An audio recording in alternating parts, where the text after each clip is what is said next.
मार्कंडेय जैसा मार्मिक और मार्कंडेय जैसा सूक्ष्म दृष्टि वाला तो दूसरा बेटा ही मिलना मुश्किल है।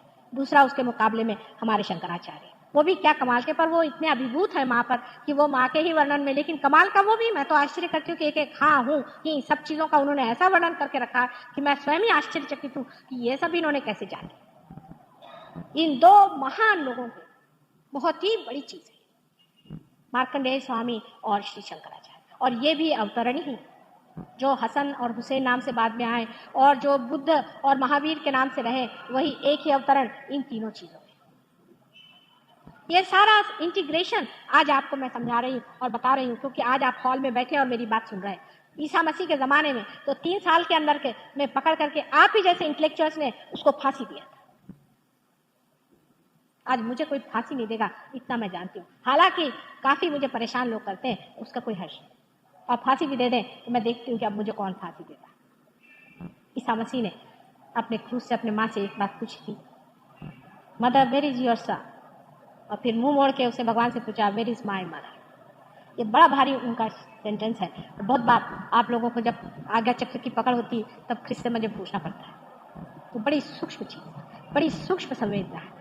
उस वक्त में वो एक खेल खेल गए, एक नाटक खेल गए, और उसी में उन्होंने कृष्ण की बात तय की और समझाया कि नैनम छिदन्ति शस्त्राणि नैनम दहति पावका, शरीर वो उठ करके रेजरेक्शन। जब तक उनका रेजरेक्शन नहीं हुआ था, उनके शिष्य लोगों ने मार जान आफत कर 2500 बीमारों को लेके आए, इसको ठीक कर उसको ठीक कर, कोई उनकी कोई बात नहीं मानता। जब उनका रेजरेक्शन होते देखा तो अवाक रह गए कि ये कैसा शरीर उठ करके चले, क्योंकि उनका शरीर स्वयं साक्षात प्रणव से बना है और वो गणेश जी का ही अवतार। किसी के बाप के ईसा मसीह नहीं थे जो कि हम कहें कि हम ही बड़े ईसाई बने हैं, और किसी के बाप के गणेश जी भी नहीं है।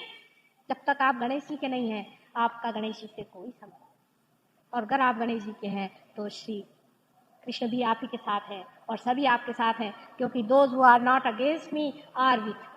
सब एक ही संस्था में, सातों की सातों संस्थाएं आपके साथ खड़ी हुई। इसके अलावा इन 2 चक्रों पे खड़े हुए हनुमान जी, दो नाड़ियों पे खड़े हुए हनुमान जी, और भैरवनाथ जी भी आपकी मदद करते हैं। उसके ऊपर आप देखिए कि आज्ञा चक्र पे मैंने आपको महाविष्णु का अवतरण बताया, ईसा मसीह। ये एक विशेष रूप से बनाए गए थे, और इनको ये जो पिता की बात हमेशा कहते हैं, ये कृष्ण ही की बात है, कृष्ण के लिए ही कि पिता पिता कहते हैं। उनका नाम जीसस भी यशोदा से हुआ है, क्योंकि राधानी जी ने सोचा कि यशोदा जी के बारे में कहीं भी कुछ कहा नहीं गया, इसलिए उनका नाम उन्होंने जीसस, यशोदा, येसु जेसु, जैसे हम लोग यशोदा को भी जेसु कहते हैं। कुछ देशों में युगोस्लाविया में जुगोस्लाविया कहते हैं। इस तरह से येसु और जेसु होता है। इस तरह उनका नाम उन्होंने येसु ही रखा था, लेकिन उसको जेसु, गोकुल में यशोदा को जसोदा ही कहते हैं, इसलिए उनका नाम जेसु, जीसस है। जीसस हमारे ही अपने कृष्ण के इकलौते एक बेटे, जो राधा जी ने वैकुंठ में उनको पैदा किया था, एक अंडर रूप से, एक विशेष रूप से, और उनको विशेष रूप से श्री कृष्ण ने एक बड़ा भारी वरदान दिया था कि मेरे अर्पित जो कुछ भी होगा उसका 16वां हिस्सा बेटे मैं तुम्हारे लिए निछावर करता हूँ, और तुम मेरे से ऊपर प्लेस्ड हो गए और सारा संसार तुमको आश्रय माने। और ये लोग क्रिश्चियन बनाने जो निकले, इनके बाप दादे और परदादे भी कभी नहीं समझ सकते कि ईसा मसीह कौन था। ये तो पढ़ने को भी तैयार नहीं, देखने को भी तैयार नहीं है कि हमारी संपदा में और हमारे धर्म पुस्तकों में और हमारे बड़े बड़े महान लोगों ने कितना ईसा पे काम किया हुआ, और वो आज भी हमारे लिए पूजनीय है। आपको आश्चर्य होगा कि लंदन में यीशु मसीह पे आजकल इतना गंदा एक पिक्चर बनाने की कोशिश कर रहे हैं कि यीशु मसीह का उनके माँ से बुरा संबंध था। ऐसा अपने देश में कोई हिंदुस्तानी बर्दाश्त नहीं कर सकता, चाहे वो ईसाई हो चाहे नहीं। ये कैसे वहां बर्दाश्त हो सकता है? अमेरिकन देख सकते हैं, इंग्लिश देख सकते हैं, जर्मन देख सकते हैं, लेकिन हिंदुस्तानी एक भी आदमी ऐसे पिक्चर में नहीं जाएगा और सारा देश खिलाफ खड़ा हो जाएगा। हालांकि हम लोग कोई ईसाई नहीं, ये हमारे देश की पवित्रता की भावना है, और इन्हीं छोटी छोटी बातों से हम लोग बंधे हुए हैं। अभी मेरे शिष्य आए हुए हैं लंदन से, वो कहते हैं आप लोग कितनी छोटी छोटी चीजों पे चलते हैं, आपके यहाँ कितना प्रोटोकॉल चलता है, आपके यहाँ किस तरह से किसी को बहन मान लिया। अभी कोई हमारे पड़ोसी थे तो मैंने कहा ये मेरे दामाद के बड़े भाई हैं। उनको इनके तो बड़े भाई हैं क्या? आप तो कह रहे थे वो एक ही लड़का। मैंने कहा वैसे हमारे यहाँ कहा जाता है। उनकी ये समझ भी नहीं आता है हमारे छोटे भाई बहन कैसे तरह से हमारी सोसाइटी बनी हुई है, किस तरह से हमारा समाज सुंदरता से बना हो। इसको तोड़ो, इसको खत्म करो। उनसे सीखने का कुछ नहीं, मैं आपसे बताती हूँ, उनसे कुछ भी सीखने का। उन्होंने थोड़ा बहुत पैसा इकट्ठा कर लिया, लेकिन अपने को बिल्कुल नर्क के गर्भ में उतार दिया। आप लोग उनसे कुछ मत। आपकी संस्कृति को बचाइए, बहुत ज़रूरी है। ये सारे संसार को बचाने वाली संस्कृति मैं आपसे बताती हूँ, और इसके बड़ी पीछे में बहुत अनेक वर्षों की तपस्या और अनेक वर्षों की पवित्रता, बड़े बड़े महान लोगों की लगी हुई है। और इसको आप ऐसे ही मूर्खता से न, इसके बारे में आप पढ़ना नहीं चाहते तो मत पढ़िए, लेकिन इसको समझने की कोशिश करिए। इसके ऊपर में आप जो सबसे ऊंचा संस्कार है जिसको कि तोड़ा जाता है, इसमें कलकी का अवतरण है, जो कि कलेक्टिव कॉन्शियसनेस को लाता है, जो कि सारी समग्रता को लाता है, और सारा के सारा पूरा संसार का जो भी नक्शा है उसको एक सूत्र में बांधता है। वो ऊपर में कलकी का अवतरण है। सबसे ऊंचा यहाँ पर स्थान मैंने आपसे कहा था सदाशिव का होता है। जब ये चक्र खुल जाता है तब सदाशिव का चक्र वो खुल जाने की वजह से, और वहाँ से एक छोटी सी नाड़ी जो कि हृदय पे उतरती है, वहाँ पर सर्वव्यापी जो सूक्ष्म शक्ति है वो उसमें से गुजर करके और इसमें आ जाती है। आपको समझाना हो तो ऐसे समझ लें कि अगर आप यहाँ पर बैठे हुए हैं तो यहाँ हर तरह का चित्र है और हर तरह का गाना चल रहा है, लेकिन आपको सुनाई नहीं दे रहा। आप अगर यहाँ रेडियो लगा दें तो आप गाना सुन सकते हैं, आप टेलीविजन लगा दीजिए तो आप देख सकते हैं, लेकिन सब चीज़ सूक्ष्म में फैली हुई आपको नहीं मिलता। उस सूक्ष्म को पकड़ने वाली शक्ति जब आपके पास हो जाएगी तभी आप उसे पकड़ सकते हैं। अब सिर्फ आपको करना इतना है कि इस चीज़ को आप पालें। इसको क्रिटिसाइज करने से और अपनी अकल पघाने से कुछ नहीं होने वाला। ऐसे बड़े अकलमंद और अतिशाणे जिसको कहते हैं दुनिया में बहुत हो गए, उनमें से आपको नहीं होना है। आज ही एक साहब से मैंने बताया कि एक वो कोल्हापुर में गधे जी हैं, वो मेरे पीछे पड़ गए, मेरी जान को लगे, मैं क्या करूं।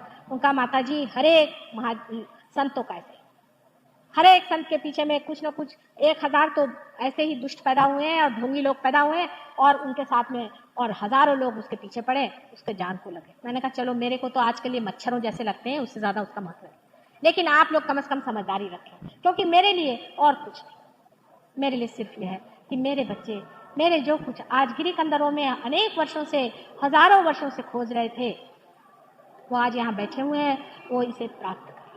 मेरे पति कभी कहते हैं कि तुम ये सब क्या कर रही हो, इतनी क्यों मेहनत करती हो, तो मैं कहती हूँ मैं संतों की सेवा कर रही हूँ। तो कहते हैं मुझे तो कोई संत नहीं दिखाई देता। तो मैंने कहा ये आजकल मॉडर्न टाइम्स है तो सब सूट बूट पहन के आते हैं, लेकिन है ऐसा, अगर संत नहीं होते तो मेरे दरवाजे क्यों आते? ये संत ही है, और इसीलिए मैं अपने को बड़ी भाग्यशाली नहीं समझती हूँ कि इतने संत हैं। और आपसे सच बताऊँ, मैं अपने से इस वक्त बहुत संतुष्ट हूँ कि कभी भी किसी भी जन्म में, अनेक अवतरण में मैंने कभी भी इतना कार्य नहीं किया, और कभी भी इतने लोग पार नहीं मेरे हाथ से। क्राइस्ट के भी कोई भी डिसाइपल्स एक भी पार नहीं था, और हर तरह कोशिश करने से भी बहुत लोग कम पार होते थे।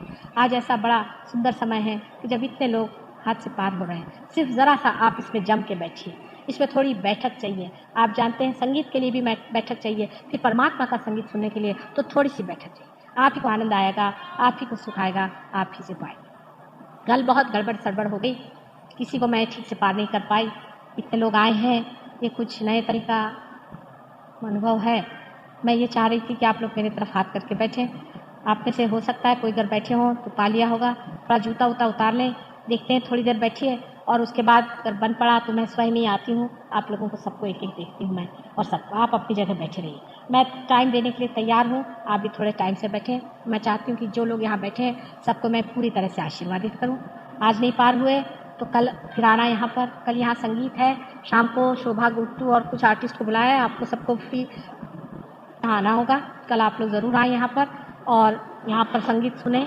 और संगीत के वक्त भी मैं कोशिश करूँगी कि संगीत के द्वारा आपको पार करने का प्रयत्न करूँ, क्योंकि शोभा गुट्टू भी पार हो गई हैं और वो जो बाकी के जितने भी संगीत वाले हैं वो भी हो गए हैं। अनेक लोग इस तरह से पार हो गए हैं, बड़े बड़े लोग यहाँ पर पार हुए हैं।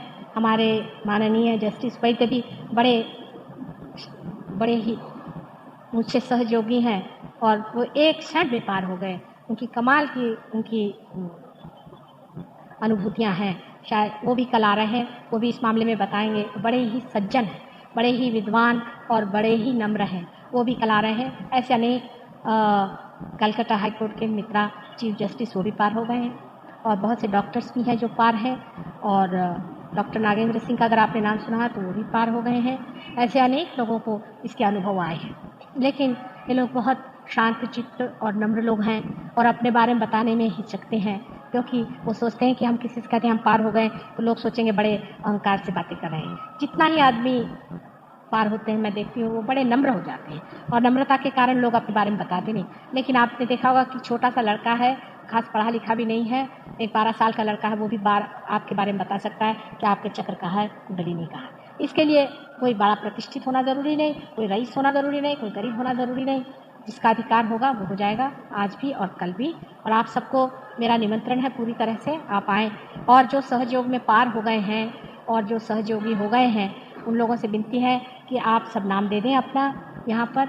इसके अलावा भारतीय विद्या भवन में हर मंगलवार को शाम को हमारे सहयोगी लोग वहाँ पर लेक्चर करते हैं और मेरे लेक्चर के टेप सुनाते हैं। इसके अलावा आपको कोई भी प्रश्न हो, किसी को पार करवाना हो, कोई बात हो, तो आप जा सकते हैं और ये लोग स्वयं समर्थ है, ये सब लोग मिलकर के आपकी पूरी मदद करेंगे। किसी को अगर कोई बीमारी हो तो वो भी जा सकते हैं और सब काम फ्री है। आपको इसके लिए पैसा देने का नहीं, क्योंकि आपके माँ का प्यार है और इसमें पैसे की कोई बात नहीं। आपको बहुत बहुत धन्यवाद।